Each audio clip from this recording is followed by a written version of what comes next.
그리스도의 안에 사랑하는 성도 여러분, 우리는 오늘 아브라함 이야기 다시 나누려고 합니다. 우리는 아브라함을 믿음의 조상이라 부릅니다. 그렇죠? 믿음의 조상이라는 말은 믿음의 아버지라는 말입니다. 아버지, 이 말을 들을 때 우리가 기대하는 것은 완벽한, 아니면 적어도 신앙에 있어서 굉장히 성숙한 그런 모습을 기대하게 됩니다. 어린 시절 우리 자녀들은 아버지가 혹은 부모가 그럴듯한 사람, 굉장히 존경받을 만한 사람이기를 바라는 것이죠. 그런데 실제의 여러분들의 부모님은 어떠셨습니까? 아니, 부모님 얘기할 것 없이 우리는 우리 자녀들에게 어떤 부모일까요? 저는 물론 좀 뻔뻔스러워서 저희 아이들에게 이렇게 얘기합니다. 야, 세상에 완벽한 부모가 어딨냐? 다 똑같아. 나 정도면 괜찮은 거야. 진짜야. 이렇게 이야기를 합니다. 저희들 어쩌겠어요. 부모를 바꿀 수도 없고. 제가 그렇게 우깁니다마는 그럴듯한 부모겠습니까? 다른 분들도 많은 분들이 그런 경험 하셨겠습니다마는 제가 큰아이에게는 특별히 조금 마음 한켠에 미안한 마음이 있습니다. 32살 제가 처음 부모가 되고 아무것도 몰랐던 그 시절에 저는 그 아이를 굉장히 엄격하게 키우려고 노력을 했던 기억이 있습니다. 그럼 이제 부모 역할을 한 16년 정도 계속해서 지금은 조금은 더 나은 부모가 되었을까 생각해보면 여전히 자신이 없습니다. 아이들이 바라는 것 다 해줄 수 없는 이런 거는 차치하고요. 피곤하고 고민거리가 생길 때 내가 심적으로 몰려있다 생각할 때 별것 아닌 일에 똑같은 말 했는데 버럭하고 성질내는 것 보게 되는 것이죠. 나중에 찝찝한 마음이 들어가지고 가가지고 미안해 이렇게 얘기하고도 또 다음에 그 상황 오면 또 똑같이 버럭 그렇게 하는 그런 부족한 제 모습을 보게 되는 것입니다. 우리는요, 우리 한 모습, 우리 하나 그렇게 건사하지 못하는 그런 인생에 불과한 것입니다. 근데요, 우리 아버지 아브라함 역시 마찬가지였습니다. 우리 믿음의 아버지는요, TV 드라마나 무슨 영화에 나오듯이 그렇게 그린 듯한 완벽한 부모, 완벽한 아버지가 아니었습니다. 삶에 지치고 고단한 그런 아버지였고요. 때로는 그 가족들에게 씻을 수 없는 그런 상처를 남겨주는 그런 부모의, 그런 못난 부모에 불과했습니다.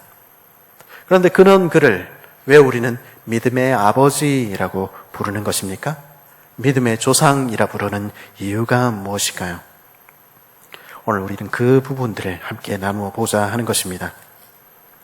오늘 말씀은 이런 말씀으로 시작합니다. 우리 창세기 12장 10절 말씀인데요. 한번 같이 읽어보도록 하겠습니다. 시작.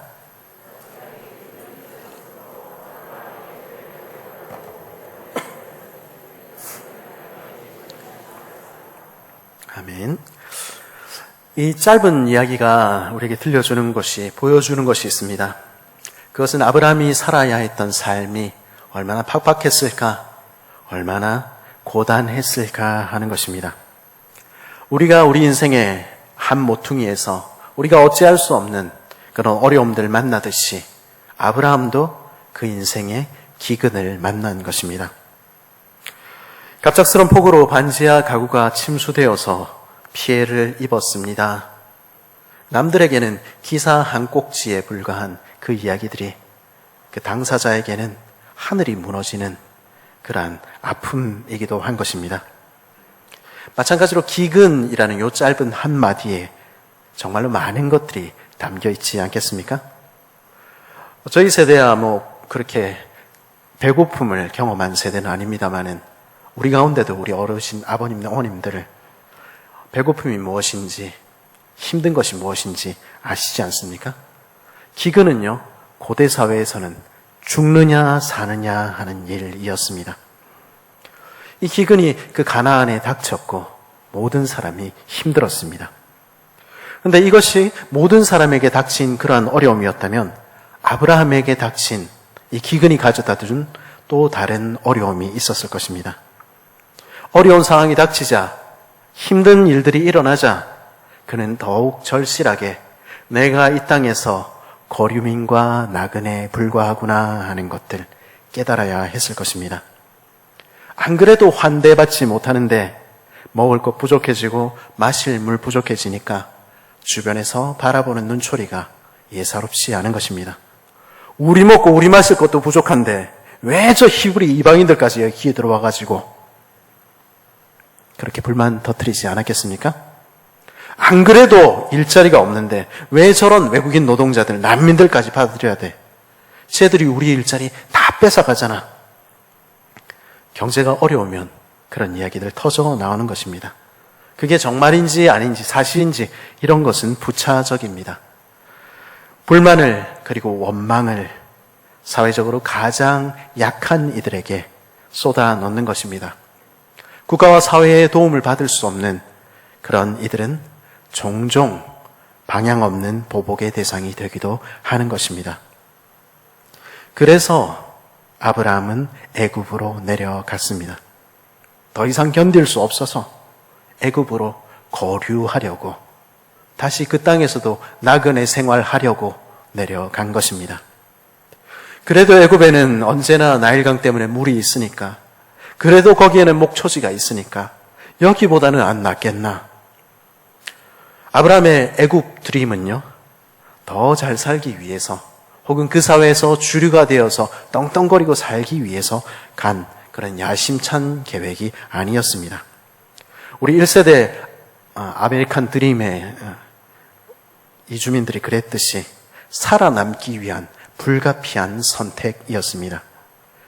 그들을 기다리는 것은 세탁소에, 마트 야간 청소에 그렇게 쉼없이 겨우 살아남는 그런 삶들이었습니다. 아브라함 그거 각오하고 간 것입니다.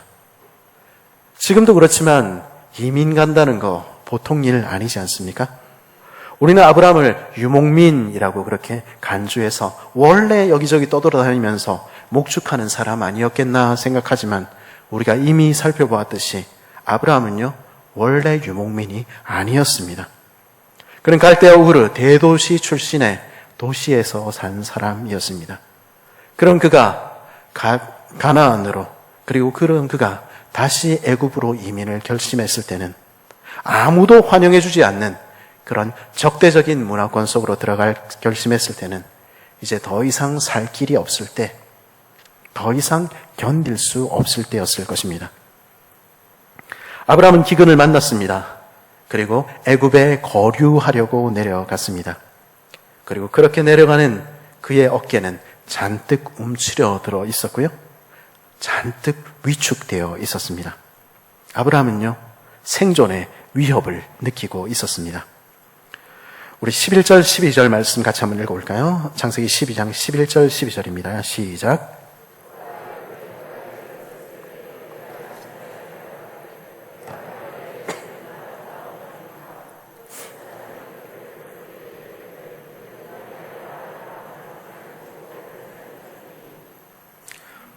우리 집사람 때문에 난 죽겠구나, 이렇게 생각한 것이죠. 아리따운 여인이라.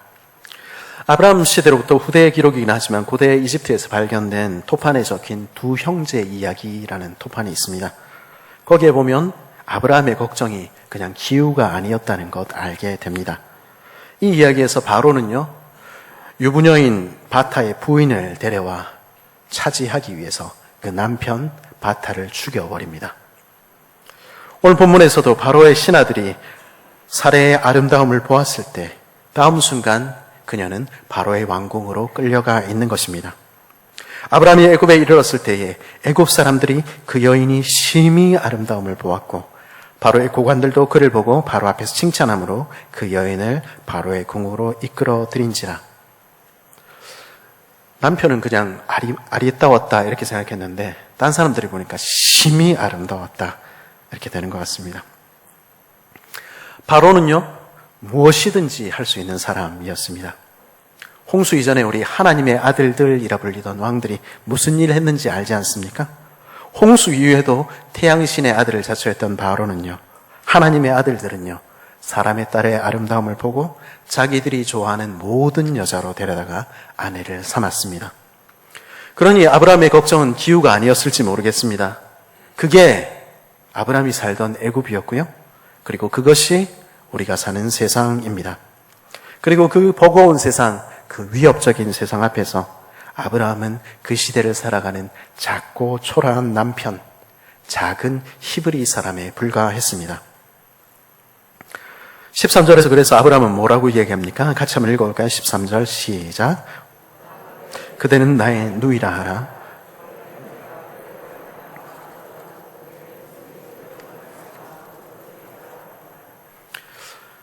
아브라함은요, 자신의 생명의 안전과 위협 앞에서 더 중요한 것들, 더 가치 있는 것들, 결코 잊어서는 안 되는 것들 잊었고 포기했습니다.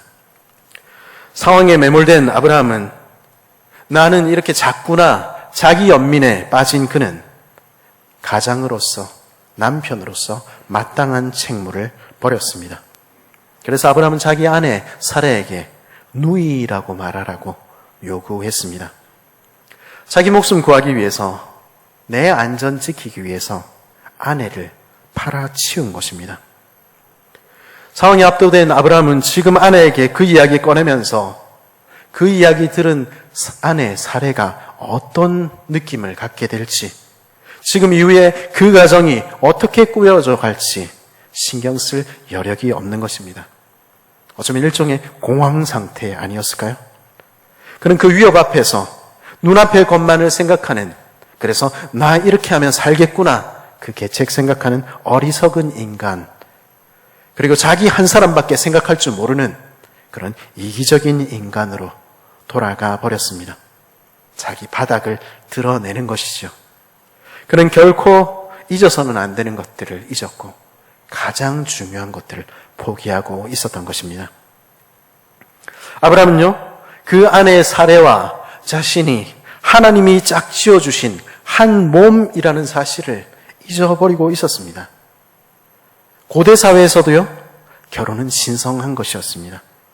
왕들이나 막무가내인 권력자들이 결혼관계에도 불구하고 유부녀들 납치하는 일 있었습니다. 불륜도 있었습니다. 가나안과 지중해 신전에서 결혼 유무를 막론하고 음란한 제사 행위들 행해진 것 사실입니다. 그러나 그럼에도 불구하고 결혼은 언제나 최선의 그리고 최후의 보루였습니다. 결혼 관계는요, 다른 사람들이 침범할 수 없는 그런 배타적인 관계로 인정되었습니다. 그러니 사례가 나는 결혼한 여인이에요 이러면은 특별한 경우는 모르지만은 웬만한 경우에는 다 단념하게 될 것이었습니다. 그런데 아브라함은 두려움에 사로잡혀서 자기 목숨 구하려고 그 배타적인 관계의 장벽을, 결혼 관계를 허물고 있는 것입니다. 내 누이, 무슨 말입니까? 원하면 데려갈 수 있다는 이야기 아닙니까? 내 목숨 구하기 위해서 아내의 힘을 부정하고 그 사람 데려갈 수 있어요. 지금 그렇게 이야기하고 있는 것입니다. 우리들의 아버지 아브라함은요, 결혼의 신성함을, 하나님께서 맺어주신 그 결혼을, 그 맹세를, 그 언약을 지금 깨트리고 있는 것입니다. 어쩌면 그 아브라함의 그 마음속 깊은 곳에는 자기도 자각하지 못하는 그런 비겁한 마음 하나, 악한 마음 하나 있었을지 모르겠습니다. 무엇이었습니까? 어차피 사례는 아이 못 낳잖아. 그런 그녀 위해서 내가 왜 목숨을 바쳐야 되지? 고대사회에서 아내의 가장 큰 임무는 아이를 낳는 일이었습니다. 아이를 낳지 못하는 아내는 잘 인정받지 못하는 것이 세상 사람들이 하는 일이었습니다. 하나님의 백성 아브라함은 말로는 그렇게 하지 않았을 것입니다. 말로는 사랑한다, 사랑한다 이야기했을 것이고요. 당신이 내 모든 것이라고 말했을 것입니다. 집안의 안주인은 당신이지, 그렇게 이야기했을 것입니다. 그러나 위기의 순간이 찾아오자, 자기 생명의 위협을 느끼자 아브라함은 이 여자는 내 아내 아니에요, 그렇게 이야기한 것입니다. 이 여자는 내 아내 아니에요. 마치 예수님을 베드로가 부인하듯이 지금 아브라함은 자기 아내를 부인하고 있는 것입니다. 아내가 아닌 뭡니까? 애첩 혹은 애인입니다. 지금도 그렇지만은 고대 사회에서 아내와 애첩의 사이는 천지 차이였습니다. 아내는 결코 버릴 수 없어도 애인이나 애첩은 마음 바뀌고 실증나면 그렇게 버릴 수 있는 그런 존재에 불과했습니다. 아브라함은 그 악한 일을 지금 행하고 있는 것입니다. 그 이야기들은 아내 사레의 마음이 어땠을까요? 어떻게 이런 사람을 믿고 평생을 살 수 있습니까? 그런데요, 사레는 거기에 대해서 한마디도 하지 못합니다. 당신은 지금 내게 하지 못할 악한 일을 하고 있어요. 왜 사레 그렇게 말하지 못합니까? 나는 아이를 낳지 못했으니까. 나는 이 집안에 내목하지 못했으니까. 나는 가치가 없으니까. 나는 가치가 없으니까. 가족이, 부부가 서로의 가치로 엮여진 관계입니까? 서로 일해야, 뭘 해야 그렇게 우리가 서로 하나 되는 것입니까? 그런데 아브라함이 그렇게 이야기하고 있고 사레는 그렇게 받아들이고 있는 것입니다. 남편 아브라함이 자신을 동등한 배필이 아닌 도구로, 물건으로 취급하고 있는데도 그저 참고만 있는 것입니다. 그 시대 속에, 그 남편의 이야기에, 그 상황에 세상에 길들여져서 그들 그렇게 하고 있는 것입니다. 왜 그렇게 아내를 비참하게 만듭니까? 아브라함의 이 행동에 어디에 신앙이 있습니까? 여기 어디에 하나님의 백성의 모습이 있는 것입니까? 하나님이 내게 짝지어 주셨으니 결코 떨어질 수 없다는, 내 목숨을 바쳐서 사랑하겠다는 그 고백이 여기 어디 드러나고 있습니까? 그 아내를 가장 행복하고 존귀하게 만들어주겠다는 그 결혼의 약속은 이는 내 뼈 중에 뼈요 살 중에 살이라 노래하도록 만드신 가정을 향한 하나님의 계획은 어디에 있습니까? 아브라함은요, 하나님의 그 결혼의 언약을 깨뜨리고 있었습니다. 가정은요, 언제까지나 그리고 절대적으로 지켜져야만 합니다. 하나님이 둘이 아니라 하나로 만드신 것입니다. 가정이 우선이어야 합니다. 다른 무엇이, 다른 어떤 관계가 그 사이에 끼어들어서는 안 되는 것입니다. 아무리 좋은 명분이 있어도, 아무리 세상이 어떻다고 해도 우리의 포도원에 여우가 침범하도록 그렇게 허용해서는 안 되는 것입니다. 내 안전이요, 내 직장에서의 승진이요, 우리 가정에 보다 나은 미래가요, 내 자식의 학교가요, 그 어떤 가치라 해도 부부의 관계를 깨트리고 허물도록 그렇게 허용해서는 안 되는 것입니다. 거기에는요, 교회도 예외가 아닌 것 같습니다. 교회 모임 중요하지요. 봉사가 아름다운 일입니다. 그러나 그것이 우리 가정이 하나 되어서 함께 하나님 앞으로 나아가는 그 일조차 못하도록 방해한다면 그거 하나님 기뻐하시는 일이 아닌 것입니다. 둘이 한 몸이니 사람이 나눌 수 없느니라. 사람의 어떤 계획과 사람의 어떤 뜻과 사람의 어떤 정리로도 그 관계를 깨뜨릴 수는 없다는, 깨뜨려서는 안 된다는 것이 우리 주님의 말씀입니다. 끝없이 사랑하고 끝없이 존경하는 관계가 하나님이 계획하신, 하나님이 그 자녀들에게 기대하시는 결혼의 관계인 것입니다. 아브라함과 사레는 한 몸 되도록 부름받았습니다. 그러나 아브라함은 그것 잊어버렸습니다. 그리고 아브라함이 자신의 바닥을 드러낸 곳에 남은 것은 깨어진 가정뿐이었습니다. 아브라함이 잊은 것이 또 있었습니다. 그것은 무엇입니까? 그것은 사레가 아브라함과 동일하게 그리고 동등하게 하나님의 부름을 받은 형제, 자매라는 사실이었습니다. 하나님께서 아브라함만 불렀다고 우리 생각해서는 안 되는 것입니다. 하나님께서 사레도 또한 부르신 것입니다. 그리고 그들 둘을 불러 한 교회를 만드신 것입니다. 그는 하나님 나라를 이루어가기 위해서 한 부르심을 받은 한 몸으로 만들어져 가는 교회였습니다. 그러니 그 두 사람이 아니고는 그 나라 이루어지지 않는 것입니다. 세상적으로 볼 때는 아브라함이 가장이지요. 가정의 주도권을 가지고 있지요. 권위가 있지요. 하지만 하나님 앞에서는 그들 모두가 동등하게 부름을 받은 것입니다. 함께 지어져 가야 하는 것입니다. 가장이라도 자기 마음대로 하며 그거는 세상이 하는 일입니다. 필요가 없다고 생각하는 경우에는 내보내고 그거 세상이 하는 일입니다. 하나님은 그럴 수 없다 말씀하시는 것입니다. 교회 안에 나와 다른 사람들이 있지요. 나와 생각이 다르고 성품이 다르고 한 배에서 난 형제들도 정말 다 다르지 않습니까? 나보다 못한 것 같은 사람들 있는 것입니다. 저 사람은 왜 저렇게 문제만 일으키는가? 그런 사람들도 있을 수 있지요. 그러나 그들 없애버리고 그들 배제해버리고는 교회는 이루어지지 않습니다. 하나님의 교회는 그렇게 이루어지지 않는 것입니다. 복음을 거부하고 하나님의 부름을 거부하고 이단에 빠진 것 아닌 다음에는 명백한 죄를 계속 지어서 그래서 뼈를 깎는 아픔으로 공적으로 치리해서 그래서 다시 내 형제로 받아들이기 위해서 눈물로 잠시 떠나보내는 출교 외에는 우리 형제들을 그런 식으로 내보내고 이렇게 할 수 없는 것입니다.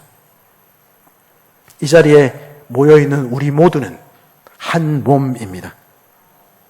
거기 우리는 함께가 아니면 우리 서로가 서로 함께 지어져 가지 않고서는 하나님께서는 내 몸, 내 교회라 인정하지 않으실 것입니다. 그것이 성경의 가르침입니다. 아브라함은 그것 잊어버리고 있었습니다. 자기 한 목숨 구하기 위해서, 자기 안전 구하기 위해서 그 형제를 팔고 있었던 것입니다. 거기 교회는, 거기 하나님의 꿈은 무너져 버리는 것입니다. 거기 그날 아브라함이 결정적으로 잊고 있었던 것이 있었습니다. 그것은 무엇입니까? 아니, 누구십니까? 그분은 바로 하나님, 우리 아버지셨습니다. 아브라함을 불러내신 하나님, 아브라함을 구원하신 그 하나님, 이제까지 함께 하신 하나님, 그 걸음 지키신 하나님, 아브라함은 그 순간에 그 하나님을 잊어버리고 있었던 것입니다. 보호하시는 하나님, 그 하나님을 잊어버리고 있었던 것입니다. 너를 축복하는 자에게는 내가 축복하고 너를 저주하는 자에게는 내가 저주할게.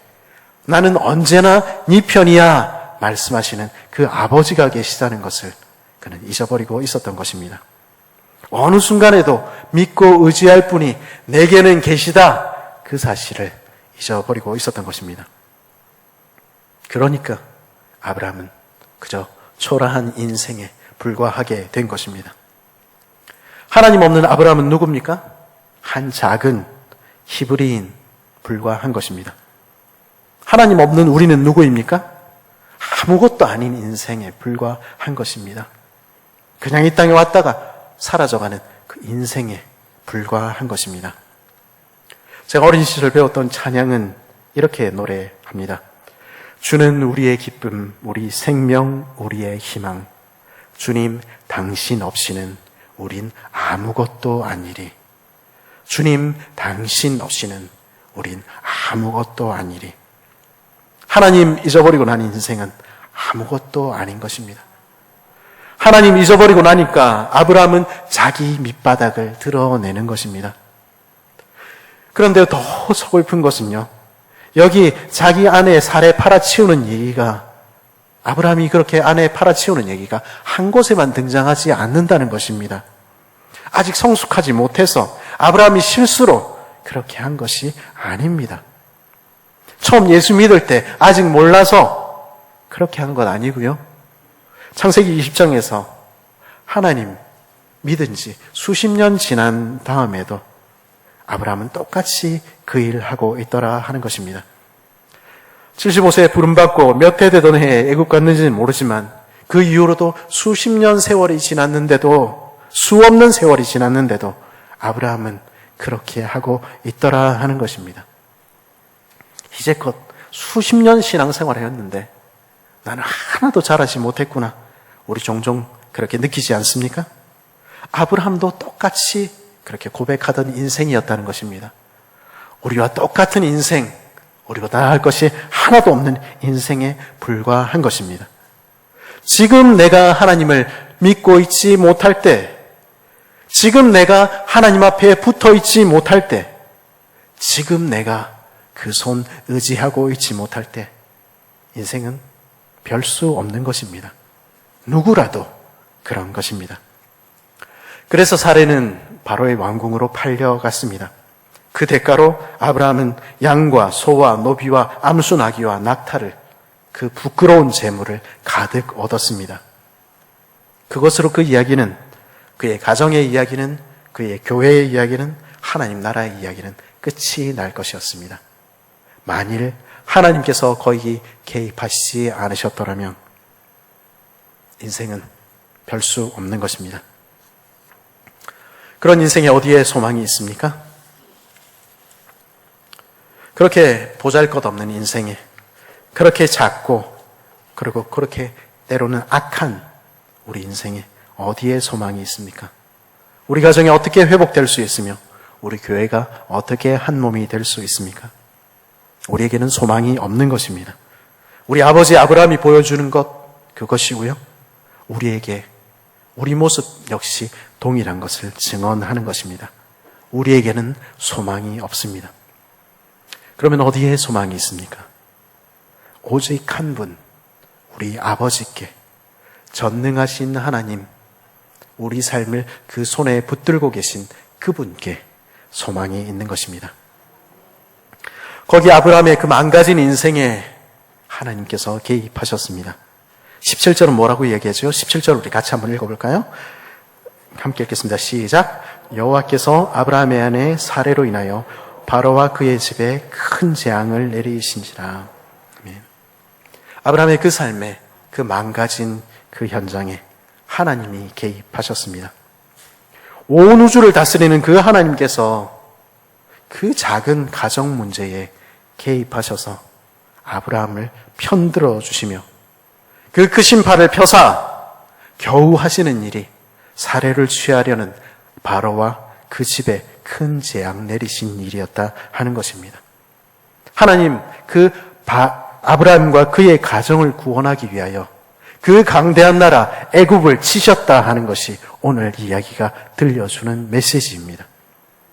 이 이야기를 듣는 광야의 이스라엘은 우리도 그랬는데 그렇지 않겠습니까? 우리 구원하기 위하여, 별것 아닌 그 애굽의 종들 구원하기 위하여 하나님께서 세계의 제일 큰 나라 애굽을 치시지 않았습니까? 마찬가지로 아브라함 그 한 가정 구원하시기 위하여 하나님께서는 큰일 행하신 것입니다. 그리고 그 하나님께서는 우리 한 사람 구원하시기 위하여, 우리 한 가정들 회복시키시기 위하여 오늘도 일하시는 하나님, 개입하시는 하나님, 전능하신 하나님이신 것입니다. 바로는요, 그 하나님을 이해할 수가 없었습니다. 바로는요, 너무 억울했습니다. 얼마나 억울했든지 아브라함을 불러 원망합니다. 아브라함을 불러 이르되 내가 어찌하여 나에게 이렇게 행했느냐? 내가 어찌하여 그를 내 아내라고 내게 말하지 않았느냐? 내가 어찌 그를 누이라 하여 내가 그를 데려다가 아내 삼게 하였느냐? 내 아내가 여기 있으니 이제 데려가라. 내가 어찌하여 같은 이야기를 우리 뒤에 아비멜렉에게서도 듣게 되는 것이죠. 너무 억울하다는 것입니다. 이해할 수가 없다는 것입니다. 하나님 왜 그 편 드시는지 도무지 이해할 수가 없다는 것입니다. 우리는 아마 하나님께 도로 물어야 할 것입니다. 하나님 어째서, 도대체 어찌하여 우리를 구원하셨습니까? 어찌하여 우리를 사랑하셨습니까? 어찌하여 우리를 편드십니까? 하나님 왜 아브라함 편드십니까? 사랑하시기 때문입니다. 자기 백성, 자기 아들이기 때문입니다. 하나님 어째서 우리를 구원하셨습니까? 그의 자녀이기 때문입니다. 자격 없는 우리를 사랑하시고 그래서 그 대가를 십자가에서 치르시고 구원하신 그 하나님, 어째서 그러셨는지 우리 이해할 수 없지만 그분은 우리를 그렇게 사랑하시는 것입니다. 남들이 보기에는 편해입니다. 편해. 그렇죠? 그리고 그 하나님께서 우리를 끝까지 돌보시고 끝까지 인도하시겠다 약속하시는 것입니다. 그래서 우리는 고백하는 것입니다. 주 안에 있는 나에게 단 근심 있으랴. 우리 삶이 주님 손에 있습니다. 내 삶이 주님께 손에 달려 있습니다. 아브라함을 하나님께서 편드시는 데는요, 또 한 가지 이유가 있습니다. 그것은요, 하나님이 이 못난 아브라함을 포기하지 않으셨기 때문입니다. 이 하나님께서는 이 아브라함을 세상에 복 주는 나라 만드시겠다는 그 야심찬 계획을 결코 포기를 못 하시는 것입니다. 이렇게 부족한데, 이렇게 못났는데, 아니 이렇게 악한데, 그래서 포기할 만도 한데 하나님은 결코 우리를 포기하지 않으시는 것입니다. 우리를 다듬으시고 빚으셔서 세상에 복이 되게 하시기를 원하시는 것입니다. 이 사실은 창세기 20장의 아비멜렉 이야기에서 더욱 분명하게 드러납니다. 이제 그 사람의 아내를 돌려보내라. 하나님께서 말씀하시죠. 그는 선지자라. 그가 너를 위하여 기도하리니 내가 살려니와 내가 돌려보내지 아니하면 너와 내게 속한 자가 다 반드시 죽을 줄 알지니라. 아브라함이 하나님께 기도하며 하나님이 아비멜렉과 그의 아내와 여종을 치료하사 출산하게 하셨으니 여호와께서 이왕에 아브라함의 아내 사레의 일로 아비멜렉의 집에 모든 태를 닫으셨음이로라. 그런 아브라함이 기도하지 않으면, 그런 아브라함이 그들에게 복음을 전해주지 않으면 세상이 구원받지 못한다는 것입니다. 못난 아브라함이지만, 연약한 아브라함이지만, 그러나 하나님께서는 그가 왕들을 위하여, 그가 세상을 위하여 기도하는 사람, 제사장 나라 되기를 원하셨습니다. 그를 통하여, 그리고 우리를 통하여 세상에 복이 흘러가게 하시려는 그 꿈을 하나님 놓지를 못하시는 것입니다. 그래서 끝까지 포기하지 않으시고 끝까지 인도하시고 기필코 우리를 세상에 복되게 만드시는 것입니다. 너는 복이 될지라, 그 말씀, 너는 반드시 복이 될 거야. 그 하나님의 꿈 반드시 이루시고야 마시는 것입니다. 그 하나님의 손이, 그 하나님의 열심이 오늘도 우리를 인도하고 계시는 것입니다. 그가 네겝으로부터 길을 떠나 베델에 이르러며 베델과 아이 사이 고천에 장막 쳤던 곳에 이르니 그가 처음으로 제단을 쌓은 곳이라. 그가 거기서 여호와의 이름을 불렀더라. 하나님의 이 계획을 깨달았을 때, 하나님의 그 사랑을 깨달았을 때 아브라함이 얼마나 부끄러웠을까요? 그래서 다시 처음 단을 쌓았던 그곳으로 나아간 것입니다. 처음 하나님 만났던 그곳으로 나아간 것입니다. 처음 여호와의 이름을 불렀던 그곳으로 나아가서 부끄러움에 눈물 흘리며 하나님께 기도하지 않았을까요? 하나님, 나 이것밖에 안 되네요. 나 이렇게 못났고 이렇게 악한 죄인에 불과하네요. 내가 내 아내에게, 내 가족들에게 준 상처를 어떻게 하면 좋을까요? 내가 망가뜨려버린 그 교회를 어떻게 하면 좋을까요? 내가 저지른 죄악들을 하나님 어떻게 하면 좋을까요? 그리고 그 하나님께 자신을 맡기며 간구했을 것입니다.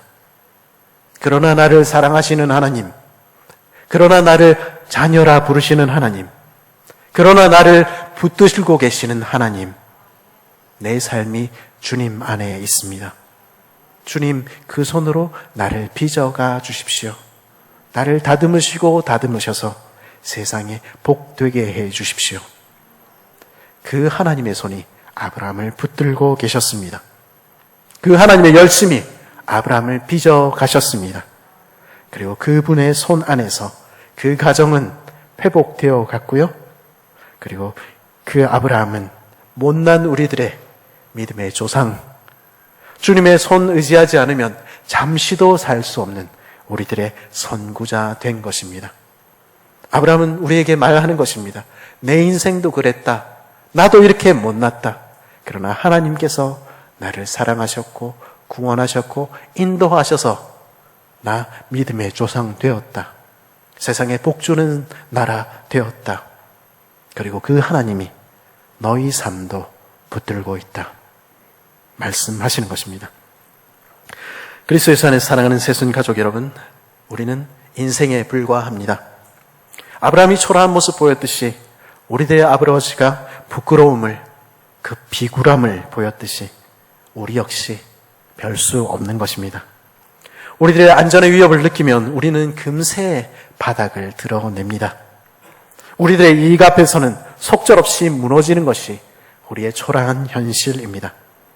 세월이 지났는데도, 예수 믿은 지 수십 년의 세월이 지났는데도, 그래서 이제는 좀 나아졌다, 자랐다 싶은데도 어느 틈엔가 다시 부끄러운 그 옛 모습 내 안에서 드러나는 것, 제자리로 돌아가 바닥 보이고 있는 것, 우리는 발견하게 되는 것입니다. 그게 우리입니다. 그런 우리가 어떻게 하나님 닮은 그 자녀 되겠습니까? 그런 우리의 가정이 어떻게 그리스도를 드러내는 가정 될 수 있겠습니까? 그런 우리가 어떻게 세상을 치유하며 세상에 복되는 나라 될 수 있겠습니까?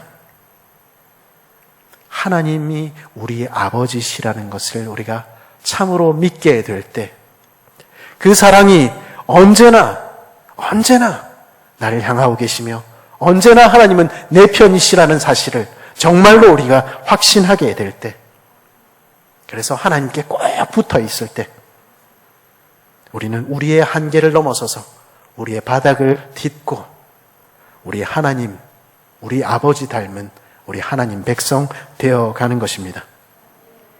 우리의 사랑하는 가족들을, 아내를, 남편을 비로소 생명을 다해서 사랑할 수 있게 되고요.